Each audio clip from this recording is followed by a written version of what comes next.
Welcome to the channel. Welcome to the channel. Oh, the Illblurmatic. Welcome back to Illblurmatic, and today's review is on episode 6 of Stargirl. Let's get right into it. So I am back, and this episode starts off with Yolanda, also known as Wildcat, is her superhero name. And literally we see Yolanda at her regular job. She's a waitress at a diner. We saw that in the previous episode.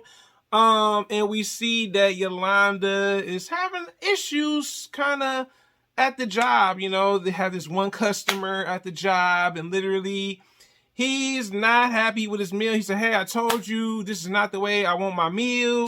And we see Yolanda's coworker kind of step in and say, hey, look, I'll take care of it. But also at the diner, let's get into this, is Isaac, also known as the Fiddler. Yes, Isaac is at the diner.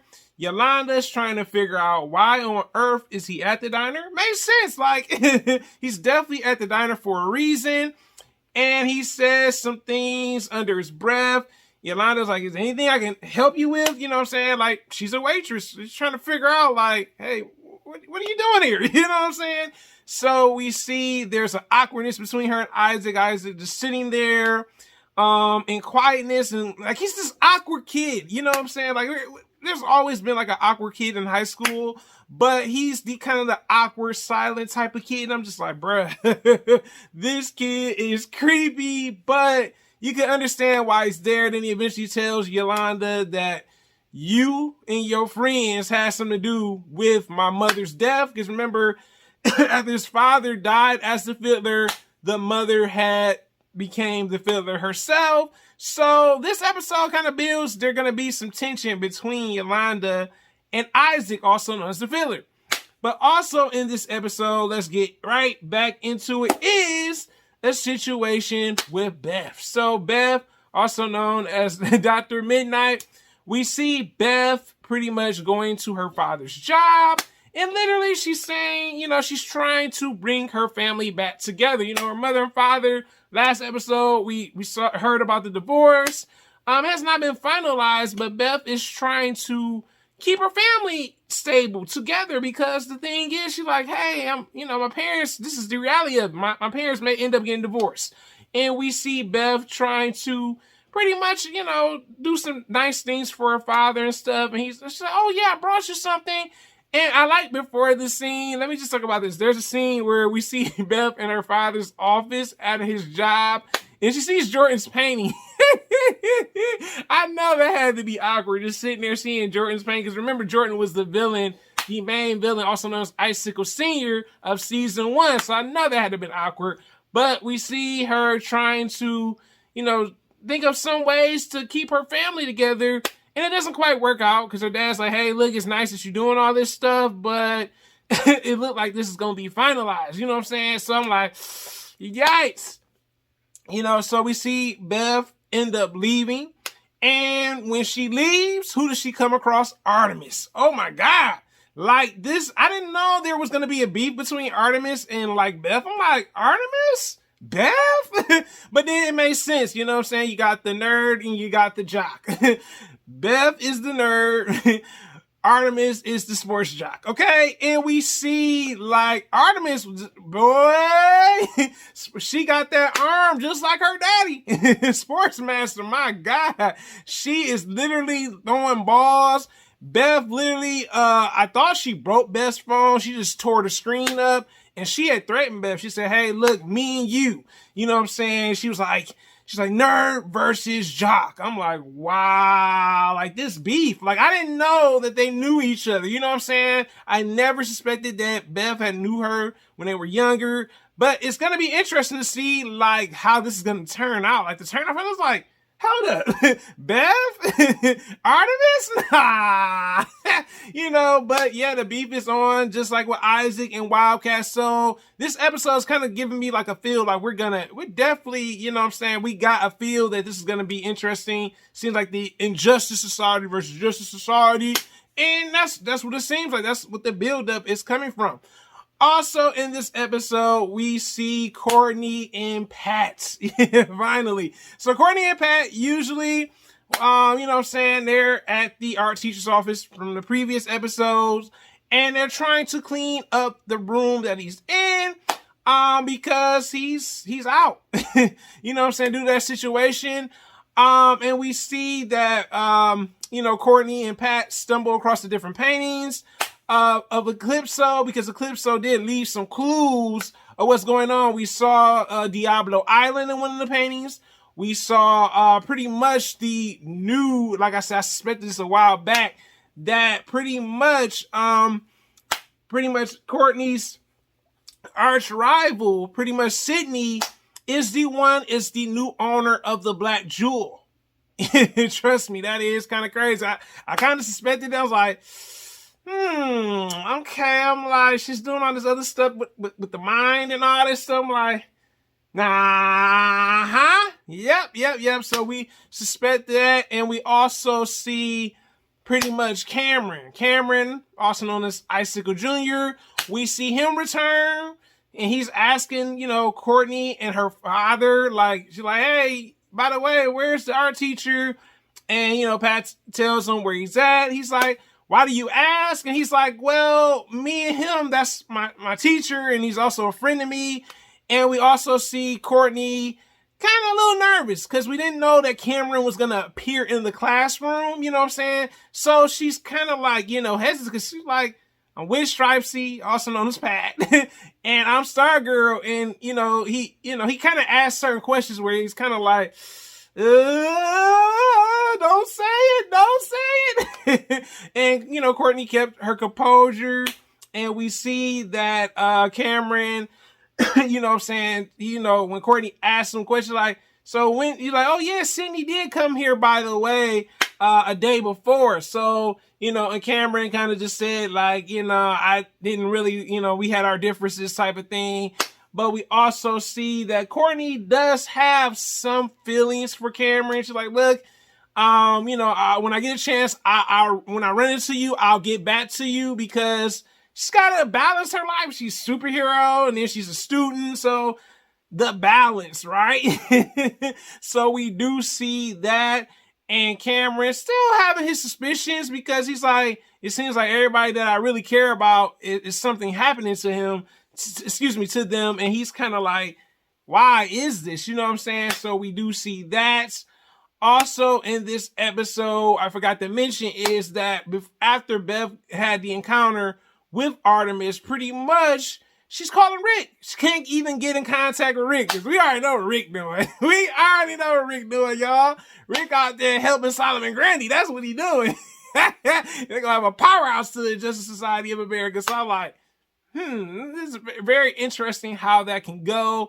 I did see that. So it's kind of like hinting up to bro, your secret going to eventually come out. Either Bev going to find out, or you go end up slipping up saying something you shouldn't have said.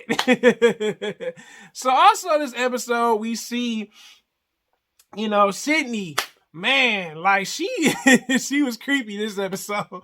Her pretty much before then, let me just get into this. We see Mike, Pat's, actual son, not his stepdaughter. Mike being at the pretty much the hideout, the superhero hideout at the the mechanic shop. And literally, Mike is talking to Zeke for quite a bit at the junkyard. Then, Mike ends up at the actual, his father's place of business. And literally we see that Mike is trying to do something with the robot, because Zeke convinced him, say, yo, maybe you can do something with the robot. I've done some things with the robot. I like Zeke. Zeke is definitely a trustworthy character. He's no sports master, okay? He's no sports master, right? But we can see that pretty much that Zeke, is reassuring them, look, man, things are gonna be okay. And but then, pretty much Mike stumbles across Sydney. He's, doing something with one of the accessories that he wanted to add to his father's robots. And Sydney creepily comes in And then she ends up behind him. Like, holy crap. I was like, oh my God. And then she's like, oh yeah, she's like, by the way, I'm trying to recruit you, da, da, da. And Mike like, nah, you not recruiting me. Nah. Mike was like, absolutely not. You know what I'm saying? And we can see Mike kind of being a little paranoid because you're like, how she, you know what I'm saying? Because he saw her and then like how fast she moved behind him. Yeah, I would too. And we see Mike confront Sydney. And this is interesting because Sydney tries to reverse the role. Oh, you're just like your father. You're useless. You know what I'm saying? Well, I don't even know why I had you as a candidate. Like, she uses reverse psychology on pretty much Mike. And I like that that's made sense. You know what I'm saying? She's like, oh, I really wasn't trying to get you. You're used to my team of the people that I hired. You know what I'm saying? So we do see that. And unfortunately, Mike is like, what do you want? She's like, oh, I know what I'm going to do. So pretty much she sets up Mike, you know what I'm saying? She pretty much goes there to kidnap Mike. Successfully, she's done that. Pretty much, no one's heard from pretty much Mike. Not, and it's like, that's kind of crazy. It's like, oh man. And then what happens is Pat ends up going to the shop where, he does his business. And he ends up getting double teamed by Artemis and pretty much the Fiddler's son. I said, my God, they was tag teaming. I'm like, oh my God. I said, oh, Pat. I was like, I wasn't expecting Pat to get beat up that badly. I was like, boy, they made sure they gave him a butt whipping before, you know what I'm saying? So pretty much Pat is trying to, get away from them because, Artemis is definitely deadly. Okay, Artemis is like, I thought she was gonna actually like kill him and and the Fiddler. I was like, the Fiddler, you know what I'm saying? It seemed like he, she was kind of like, no, I don't do this. She's like, that's my father's friend. Artemis has some type of empathy because remember, Pat did befriend her father in season 1. But I was like, man, Artemis, I don't know. Is this empathy?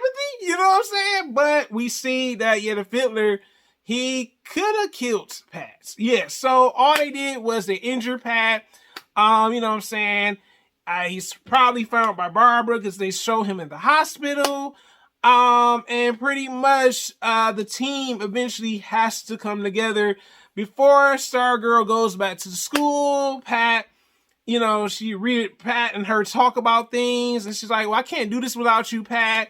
And, I'm like, yeah, you can.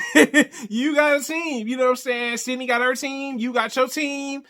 And I was just like, this is crazy. So the next thing that starts off literally is that Stargirl, also known as Courtney, Wildcat, also known as Yolanda, Rick, also known as Our Man, and literally Beth, also known as Dr. Midnight, they all arrive at the school together. Courtney is the first one to enter into the school, to where apparently we see Artemis, Sydney, and the Fiddler. My God, talk about battle scenes in this episode. My God, I gotta say, man, like the fight scenes in this was very crazy. Like, let's just start off with Sydney versus Courtney, because she's also known as I think her name, what is it? Shiv. Man, that was epic between her and Courtney, like arch rivals. You know what I'm saying? They were going at it, duking it out.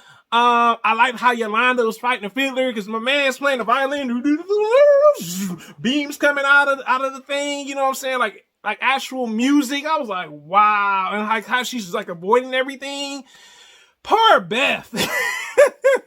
Bev, I thought for sure I was let down by Bev not really doing anything against Artemis.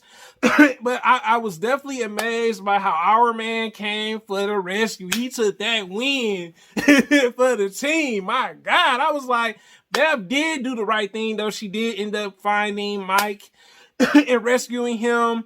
But while that was going on, Our Man versus Artemis. My God, that was brutal. I was like, boy, Our Man was putting in some work on Artemis, but Artemis was keeping up. Artemis was like one of those type of like people, like she's very athletic. We already know that due to her father, But my God, like some of the scenes, like Artemis was holding it down for Sydney's team in Justice Society, okay? And Our Man was too, boy. I mean, Artemis did just about anything you could think of. She was a very tactical fighter, despite her being like in certain scenarios when she was fighting Our Man. But Our Man, he was holding it down this season. I'm like, yo, Rick, is this Rick? You know what I'm saying? So I did like that scene. You know what I'm saying? Them fighting. And we also saw them collaborating, fighting one another. We seen, you know, Yolanda and Rick kind of doing assists, helping out one another. Even with Bev, even though she didn't do as much. We also see that Barbara called someone before this fight. Let me just talk about this. Barbara called, you know what I'm saying, Shade. And, you know what I'm saying? I was like, oh, boy, you know, and Shade, he's kind of creepy, but he's like, I like his mysteriousness about him. But, and Barbara, pretty much a Stargirl's mother, looks at the car, and we see Shade appear off the wall, like his actual shadow, and he's like on the other side of the room. Like, this man is creepy. And he, you know, her mother's kind of like, should I really tell him about this? Like, is he really gonna help my daughter? And Shay steps in. Shay steps in after the team already had kicked pretty much Sydney's team's butt, because, like I said, the Justice Society of America had more people. She wasn't able to get pretty much Cameron to join, but we see Shay step in, and Shay using his shadow magic and everything. And he's like, why are you doing this? You know, he's talking to Sydney and everything. He's like, you don't realize what this black jewel does, right? And eventually, he's like, hey, hand it back over. And we see Sydney get possessed by the black jewel. And pretty much, you know, the epic team up with Stargirl and Shay coming together. So Shay's not really the villain that we thought that he was. He was actually here for a decent purpose. So we see that, and pretty much it doesn't work. Pretty much the energies collide. They fall back. Her people fall back. And literally what happens is when they wake up, oh boy, it's getting bad. It's getting bad. We see Eclipso. I was like, oh, and we see Sydney. I thought for sure Sydney was dead. Unfortunately, that was not the case. We see Eclipso, a fully formed Eclipso. I was like, oh, this is not good. And with this episode, there is a casualty. Unfortunately, someone ends up dying. And literally we see Sydney like, yo, you know, I'm the one that helped you get your powers back. Also something's wrong with Stargirl's staff. You know what I'm saying? It's not as what it should be anymore.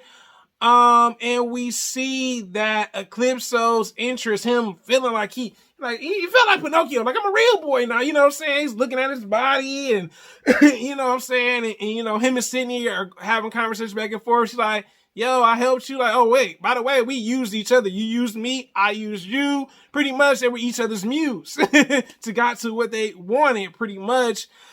We also see that in this episode that the Fiddler, also known as Isaac, boy, oh boy, pretty poor Isaac. R.I.P. to the Fiddler's son. It seemed like that family wasn't going to survive anyway, right?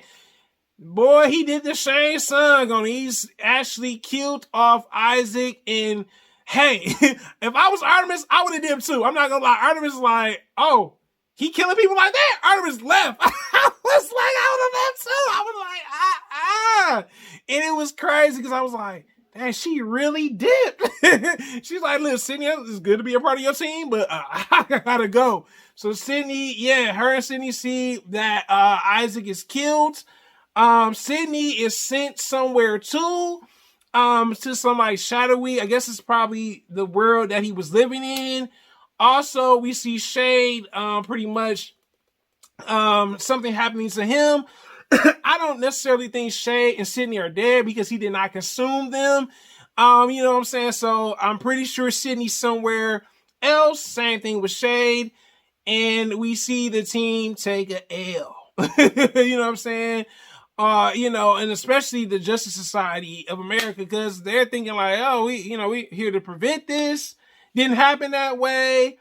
And it's kind of crazy because now we see an eclipse, you know what I'm saying? Like a lunar eclipse. There's no sun. And Barbara and Pat are especially worried about this because they know some of the information on Eclipso. So Blue Valley is looking like it's going to be like dark, just, complete darkness for quite a bit in this episode. Also in this episode, we see Eclipso pretty much get away. And literally, it's kind of weird. We see the team try to figure out what's their next best move. We also see that Courtney, also known as Stargirl, tell Pat that they were unsuccessful and everything. We also see Shade somewhere where he is like, we all see this shadow shroud come around him and he's like disappears again somewhere else. I don't know exactly where he is. I think he's stuck in the jewel, just like Sydney is somehow. Because like I said, I don't think they're necessarily dead. And we also see, like I said, the team trying to figure out what's the next best move. And Courtney's telling us like, the bad news. We also see that Mike wants to become literally a little bit more better at being, not being just a useless kid. He wants to have some type of skills like his father does. So I thought this episode rounded off really well. The fight scenes were epic. I think the best thing about this episode was Our Man versus Artemis. My God, that battle, it was crazy. And the battle with Yolanda versus the Fiddler. Yolanda was doing her thing, man. I liked how she had her little cat reflexes and dodging his, when he was doing the music. He's just like literally doing all that stuff. And, it was crazy. Even though Sydney seems lost and poor the Fiddler, Isaac, boy, he broke his violin trying to fight. But I thought this episode was well rounded off. It's going to be interesting to see how they're going to deal with pretty much Eclipso. We see Eclipso at the very end. He's turned into a kid, and he's literally like at first he was in his other form. And then he turns into the little boy that we saw in the very first episode of Stargirl. And I'm like, like Eclipso is on the run as a little boy. But I enjoyed the episode. Like I said, we saw the different things. We saw the different rivalries between the teams and stuff. Thought it was really cool. But until next time, guys, I'm out.